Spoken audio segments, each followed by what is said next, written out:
안녕하십니까. 약이 되게 하는 영양조리와 음식 제6강 장성학설입니다. 장성학설 네 번째죠. 비장의 생리기능과 비장의 정서적인 것, 액체, 그리고 몸, 그리고 기관, 구멍들, 이런 것들에 대한 관계를 살펴보는 시간을 갖도록 하겠습니다. 오늘도 심장과 폐장에 이제 이어서 이제 비장으로 들어옵니다. 비장한 마음으로 한번 이 수업을 진행하도록 하겠습니다. 비장의 현대 생리학적인 차원에서 보게 되어지면 비장은 그 위장의 좌측에 뒷부분에 이제 붙어 있는 장기를 이야기를 합니다. 그러나 이제 동양학적으로 보게 되면 중초의 위치에 있다고 하고 격 아래에 흉격 아래에 있고 위에 좌측에 있다 이렇게 이제 이야기를 하고 있습니다. 그러나 동양학적인 책들을 종합적인 부분으로 살펴보게 되어지면 단지 이 비장뿐만 아니라 이자와 담관까지도 그리고 췌장액이 나오는 이자섬 이러한 부분까지 같이 포함해서 비장이라고 이야기를 한다고 볼 수가 있습니다. 근데 이제 우리 흔히들 비장이라고 이야기하지 않고 이제 췌장이라고들 이제 이야기하는데 이 췌장은 원래 이제 중국의 단어에는 이제 없는 단어거든요. 이제 오히려 이 췌라고 하는 이 단어는 일본에서 이제 그 해석에서 만들어낸 이제 단어라고 볼 수가 있습니다. 그래서 췌장은 단순히 그냥 비장만을 이야기하는 것이 아니라 비장과 이자와 담관까지도 같이 연결돼서 생각을 한다. 이제 이렇게 보시면 좋겠습니다.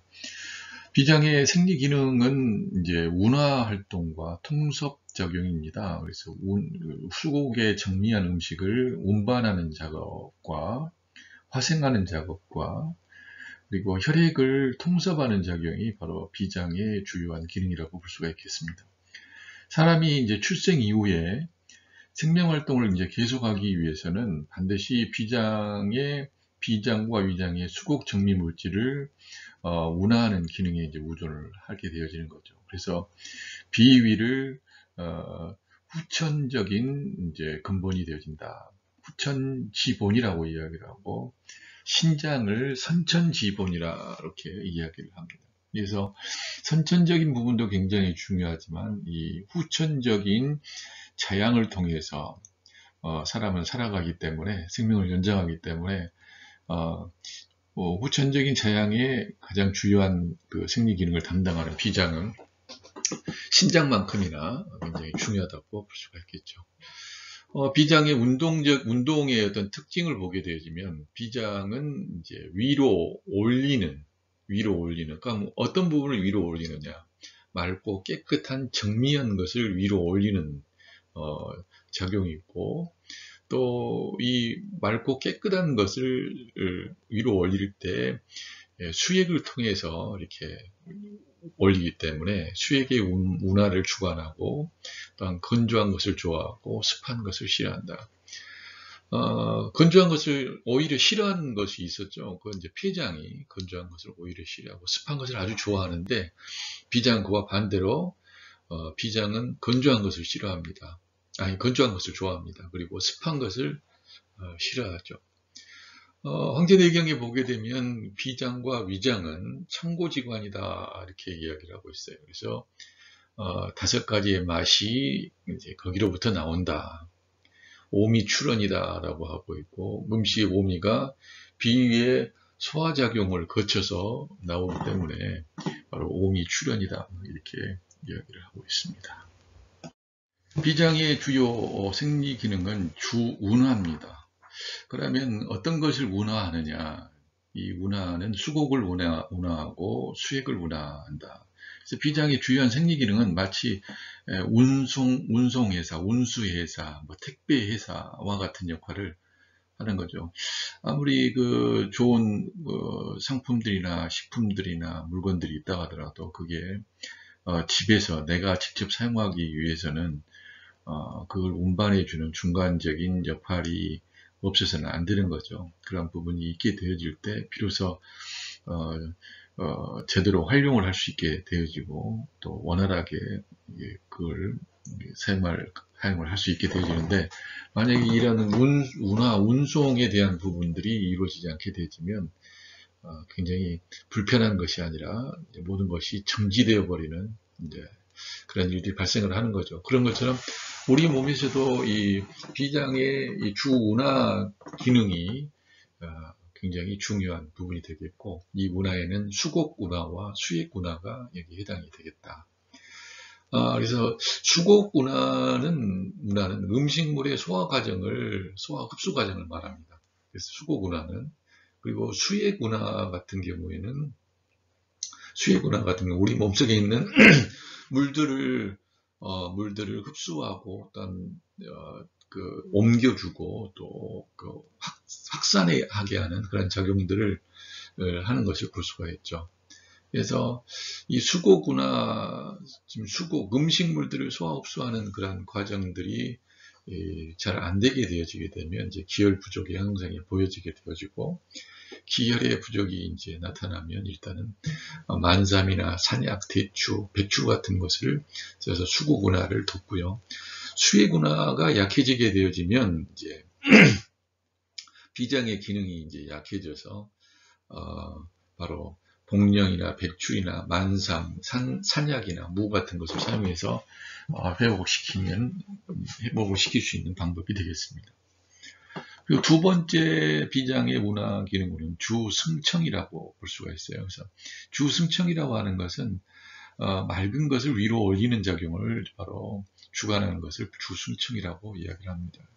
그래서 승이라고 하는 것은 이제 올리는 것, 상승시키는 것을 이야기하고, 청은 맑을 청자이기 때문에 수곡에 정미한 영양물질을 바로 이제 청이라고 이야기를 해서 그 맑은 수곡의 정미를 위로 올려주는 것을 주승청이라고 이야기를 하는 거죠. 근데 이러한 주승청 작용이 이제 비정상적으로 나타나게 되어지면 이제 쉽게 피로하고 무기력하고 어지러움 증상이 있고, 배가 팽팽한 창만한 그런 증상이 있고, 또한 설사 증상이나 탈항 증상이나 내장 하수 증상들과 같은 이런 증상들이 이제 보여지게 되는 걸 볼 수가 있습니다. 그리고 또 하나 비장의 주요한 생리 기능으로는 주통혈이라고 해서 혈액을 통솔하고 통섭하는 그런 작용을 한다고 볼 수가 있겠는데요. 이 비장이 혈액을 통섭해서 경맥에서만 운행하도록 하고 맥관 밖으로는 흘러넘치지 않게 하는 작용들을 하는데, 이걸 바로 주통혈이라고 이야기합니다. 그리고 실제로는 기가 정기혈 진행할 때 이 기가 고섭작용을 통해 가지고 비장의 기혈을 이렇게 만들어내는 이제 이런 거거든요. 그래서 바로 이제 비장의 기혈을 만들고 또 변화하고 하는 그러한 부분들, 그것과 관련되어진 부분들이 바로 이 주통혈과 밀접한 관련이 있다고 볼 수가 있겠습니다. 비장의 의지, 정서적인 부분과 액체, 그 다음에 기관들, 그리고 구멍들에 대한 부분들을 볼 때, 첫 번째로 비장의 정서는 바로 생각입니다. 생각 사자죠. 우리가 이 생각한다라고 하는 부분은 굉장히 중요해요. 왜냐하면 먼저 생각하고 그걸 말로 옮기고 그걸 행동으로 옮기는, 생각과 말과 행동이 굉장히 이 세 가지의 형태로 이루어지고 있는데, 이 생각이 바르게 되어지는, 올바른 생각은 그리고 실현 가능한 생각은, 실현되어야 될 생각들 같은 경우는 다시 말로 옮겨지고, 또한 이 말로 옮겨진 것은 또한 이 말이 올바를 때는 또한 행동으로 옮겨지기 때문에 사람이 행동하고 살아가는 것, 말을 하고 살아간다는 것의 그 근간에는 바로 생각이라고 하는 게 존재합니다. 물론 이제 생각이라고 하는 부분을 한자적으로 보면은 이 생각사자, 다전자의 아래에 마음심자가 붙어 있는 생각사가 있는 반면에 또 서로상자의 마음심자가 붙어 있는 생각상자가 있거든요. 그리고 또 거기에 생각이라고 하는 부분에 이재금자의 마음심자가 붙어 있는 생각 염자가 있습니다. 그래서 사상염으로 이렇게 우리가 생각의 부분을 볼 수 있는데 어찌됐든 간에 이런 이 부분들을 나중에 우리가 또 다시 이야기할 수 있는 기회가 되면 이제 보시겠지만, 여기에 사 같은 경우는 이제 먹을 것과 관련되어진 이제 사가 나타나고 있는 거예요. 밭전자의 이 생각이죠. 몸에 관련된 생각이죠. 몸에 관련된 마음입니다. 그래서 이런 생각과 사료와 이 사고 자체가 바로 비장과 관련이 있고, 이러한 부분은 이제 식욕부진과 또한 그 복부의 완복부의 창만과 어지럼증들을 유발을 시킬 수가 있다. 이렇게 볼 수가 있고요. 비장에 관련되어진 액체로는 이제 그 연입니다. 연은 입안의 진액을 이야기하고 타액 중에서도 맑고 묽은 것을 연이라고 합니다.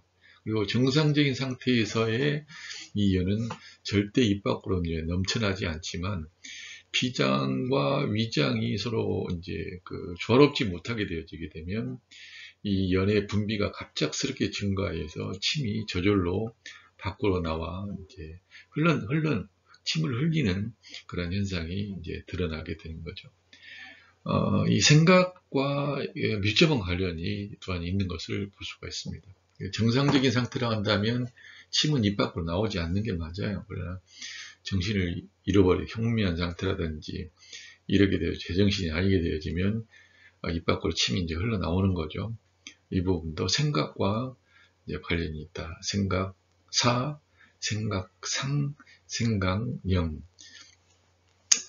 생각사상념에 대한 부분은 나중에 꼭 한번 우리가 다시 다룰 기회가 오지 않겠는가 생각을 해봅니다.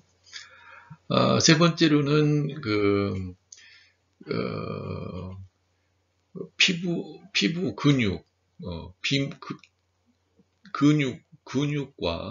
근육과 사지를 주관한다. 이렇게 볼 수가 있는데요. 인체의 기육이라고 하는 건데, 살을 이야기를 하거든요. 살을 이야기하는데, 근육과 살을 이야기하는데, 이 기육이 풍만하고 건장한 것은 비장과 위장의 운하 기능이 잘 되고 있는 것이고, 인체의 기육, 근육과 살이 오히려 이제 풍성하지 못하고 마르고 허약하고 힘이 없고 하는 그런 경우는 비장의 운하 기능이 약화되고 또한 장애가 일어나기 때문에 발생하는 것이다. 그래서 비장의 운하 기능이 이제 비정상적인 부분을 떠나서 아주 위축되어지는 상황이 벌어지게 되면 근육 같은 경우도 위축되어지고 살도 위축되는 거예요. 그래서 나이가 들게 되면 좀 살이 빠지잖아요. 그래서 살이 빠지는 이유 같은 경우도 이 소화기 기능 자체에 이제 문제가 정상적이지 않고 이제는 좀 비정상적인 부분으로 이제 노화되어지는 상황에서 볼 수 있다고 하겠습니다. 비장의 구멍은 이제 입이라고 볼 수가 있고요. 그 비장의 영화로 가장 번창한 상황은 입술에 나타난다. 그래서 입 부분에 소위 이야기하는 이제 부르트는 구창 증상이 있잖아요. 아부창이라고 이야기를 하는데 입이 자주 부르튼다든지 입안이 자꾸 헌다든지 하는 이러한 부분도 비장의 기능과 관련이 있고, 입술의 색깔이 이제 연분홍 색깔이 아니라 푸른 색깔이라든지 붉은 색깔이라 지나치게 붉은 색깔이라든지 자색을 드러낸다든지 검은색을 드러낸다든지 이러한 부분들도 이런 비장의 소화 기능과 운하 기능과 아주 일정한 관련이 있다. 이렇게 볼 수가 있겠습니다. 그리고 비장과 관련한 계절로 보게 되면 장하, 그래서 하지에서 처서 사이에 있는 늦여름을 바로 이제 장하라고 이야기하는데, 바로 비장은 이 늦여름과 서로 상통한다. 이렇게 볼 수가 있습니다. 여기까지 우리가 비장에 대한 생리적인 것들을 좀 살펴보았습니다. 그렇다면 이런 그 비장의 그 생리적인 기능들을 제대로 하기 위해서는 우리가 먹고 살아야 되잖아요. 그러니까 뭘 먹을 때 이제 이 비장에 더 큰 도움이 될 수가 있겠는가? 이제 이 부분에 대해서 식물의 비장과 관련된 부위, 상형 부위에 대한 부분을 좀 보도록 하겠습니다. 인체의 이 비장은 식물의 꽃 부위와 같은 부분과 상응을 합니다. 그래서 꽃을 활용한 조리는 비장의 가색과 생화와 승제와 수납과 조율과 중지 불안정, 불균형을 조화롭게 하는데 도움을 줍니다. 그러면 이제 꽃에 대한 정의가 상당히 중요하다고 볼 수 있겠는데요. 꽃은 우리가 생각하면 뭐 향기가 막 나는 그런 꽃도 꽃이지만, 알고 보면 꽃이라는 것은 줄기와 가지에서 이제 뻗어나온 그 식물체의 아름다운 기운이라고 볼 수가 있거든요. 그래서 식물체의 줄기와 가지의 연장선상으로 변화되어진 하나의 모습이 바로 이제 꽃이라고 볼 수가 있습니다. 그래서 우리가 단순하게 생각하고 있는 그러한 꽃에 대한 개념을 좀 넘어서서 이파리의 연장선상이다. 그렇게 본다 한다면, 이파리가 연장선상으로 나타나는 게 꽃이라고 본다 한다면, 줄기도 역시, 또 가지도 역시, 줄기도 역시 뿌리의 연장선상으로 볼 수 있는 거죠. 그렇게 본다면 맞는 이야기예요. 뿌리에로부터 출발되었던 물관이 쭉 타고 줄기, 그 다음에 가지, 그 다음에 이파리, 또 그 다음에 꽃까지, 열매까지 한 일직선상으로 쭉 놓여있기 때문에, 하나로 통하고 있기 때문에 그렇게 볼 수가 있는 거예요. 사람도 역시 마찬가지로 심장에서부터 출발해서 모세혈관까지 쭉 한 선으로 해서 그 혈액이 공급이 되어지잖아요. 그리고 또 그 모세혈관으로부터 쭉 연결돼서 심장으로까지 다시 되돌아오게 되어지고, 폐를 경유해서 또다시 기체가 교환되어지는 것을 볼 수가 있는, 한 통으로 볼 수가 있는 거잖아요. 그런 부분이 되기 때문에 여기서 비장과 식물의 부위별 상응 부위도 역시 그런 차원으로 보게 될 때, 꽃에 대한 부분을 단순하게 그냥 꽃으로 보는 것은 굉장히 협소한 방식이다. 그래서 지금 아래 부분에 지금 양배추 두 가지를 올려놨는데, 양배추의 모습만 보더라도 뿌리에서 줄기와 가지 형태가, 그리고 이파리의 부분과 꽃처럼 아름다운 모습까지 한꺼번에 싹 같이 포함되어 있는 것을 볼 수가 있어요. 이게 하나의 양배추라고 하는 그 생의 전부가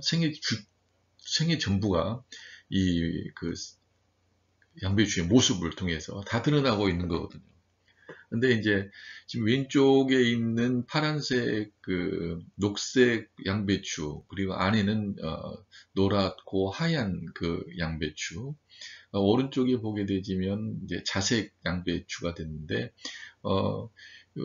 자색 양배추는 자색의 꽃을 피울 수 있는, 자색의 모습을 드러낼 수 있는 기운을 천지간에 서로 교류를 나눴던 것이고, 이 녹색 양배추 같은 경우는 녹색을 만들어낼 수 있는 기운을 하늘과 땅 사이에 서로 관계를 맺으며 교류하면서 만들어낸 겁니다. 그래서 자색 양배추는 자색의 기운을 가지고 있고, 또한 자색의 양배추의 모습을 지니고 있는 그러한 장기와 서로 상관관계를 상응하면서 그 역할을 해낼 수 있는 힘을 가지고 있는 겁니다. 아울러서 녹색 양배추도 이제 그와 같다고 볼 수가 있는 거죠. 그런 의미에서 자색 양배추나 녹색 양배추가 갖고 있는 그 힘을 사람들이 섭취를 함으로 인해 가지고 사람에게 부족했었던 그런 사람의 인체의 기능에 부족했었던 부분들을 보충하고 조절할 수 있다, 이렇게 보게 되는 거죠. 그래서 비장은 오행상으로 보면 토에 해당이 되어지고, 위장과 표리 관계에 있으며, 그 다음에 살과 무릎과 허벅지, 입과 북부와 같은 이런 부속기관과 상응하고 있습니다. 맛으로 보면 단맛이요, 색으로 보면 이제 황색이죠. 식물의 상응 부위로 본다면 꽃이 되겠는데, 그냥 꽃이라고 한다고 하기보다는 꽃 같은 부위다, 이렇게 보는 것도 좋을 것 같습니다. 그래서 우리가 꽃에 대한 부분을 너무 협소하게 보지 말고 좀 확장시켜서 약선에서는 이제 보시기를 바랍니다. 그래서 양배추도 꽃으로 볼 줄 아는, 이게 또 하나의 우리가 생각해 볼 만한 부분이 아닌가. 그리고 이 양배추만 보더라도 위장이 겹겹이 이렇게 주름져서 생긴 것처럼, 양배추가 이렇게 겹겹이 주름져 있기 때문에 이 주름진 부분에 있어서는 베테랑인 거예요. 그리고 주름진 부분들에서, 벌어지는 부분에서 그 안에서 오밀조밀하게 답답하고 막 이런 부분이 아니라 이 안에서도 굉장히 오묘하게 아름다움을 유지하고 있는 그런 능력을 지니고 있는 게 양배추라고 볼 수가 있는 겁니다. 그래서 그런 상황들을 해결할 수 있는 능력도 동시에 같이 가지고 있다, 이렇게 볼 수 있다고 보겠습니다. 브로콜리 종류를 여러분은 보고 계십니다. 이제 하얀색 종류, 그 다음에 녹색 종류, 그 다음에 마치 사무초 같은 그런 종류, 이렇게 보여지고 있는데, 여러분은 이 브로콜리의 모습을 보면서 무엇이 느껴지나요? 저는 참 대단하다, 이런 생각이 이제 절로 숙연해지는데, 줄기와 이파리와 꽃이 이렇게 오밀조밀하게 하나가 될 수 있을까? 이걸 줄기라고 이야기하기도 그러고, 그냥 꽃이라고 이야기하기도 하고, 이파리라고 이야기하기도 뭐할 정도로 거의 하나가 되어 있는 모습이라고 볼 수 있죠.